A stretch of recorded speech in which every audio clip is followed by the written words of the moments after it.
మోడీ మీద అపరిమితమైనటువంటి ద్వేషంతో రగిలిపోతా నోటికొచ్చినటువంటి పోస్టులు పెట్టేటటువంటి కొంతమందికి సోరోస్ సంస్థ నుండి విరాళాలు అందుతుంటాయి అంతర్జాతీయంగా. ఆ సోరోస్ సంస్థ విరాళాలు అందుకున్నటువంటి వాళ్ళు అడ్డదిడ్డమైనటువంటి కారుకూతలతో కూసినటువంటి వీడియోలు చేస్తూ ఉంటుంటారు. అట్లాంటి వీడియోలని బేస్ చేసుకుని ఒకదాన్ని ప్రమోట్ చేస్తూ మోడీకి వ్యతిరేకంగా ట్విట్టర్లో ట్వీట్ చేసినటువంటి కేజ్రీవాల్కి పరువు నష్టం కేసు వేశారు మోడీ తరపున అభిమానులు.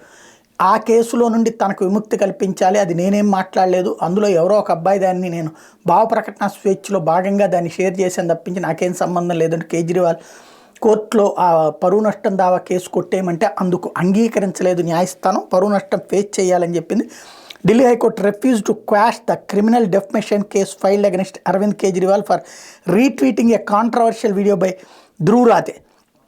Vikas Sankrityayan who filed the plea said Dhruv Rathi posted a video wherein a number of false and defamatory allegations were made on BJP. ఇది ఈ ధ్రువ్ అనేటువంటి వాడు మోడీకి వ్యతిరేకంగా తప్పుడు పాయింట్లతో కథనాన్ని ప్రొజెక్ట్ చేస్తే దాన్ని తీసుకున్నటువంటి కేజ్రీవాల్ దాన్ని పోస్ట్ చేశారు కాబట్టి పరువు నష్టం అంటూ బీజేపీకి సంబంధించినటువంటి కార్యకర్త వికాస్ సంకీర్త్యన్ అడిగితే దానికి అవునని చెప్పింది కోర్టు.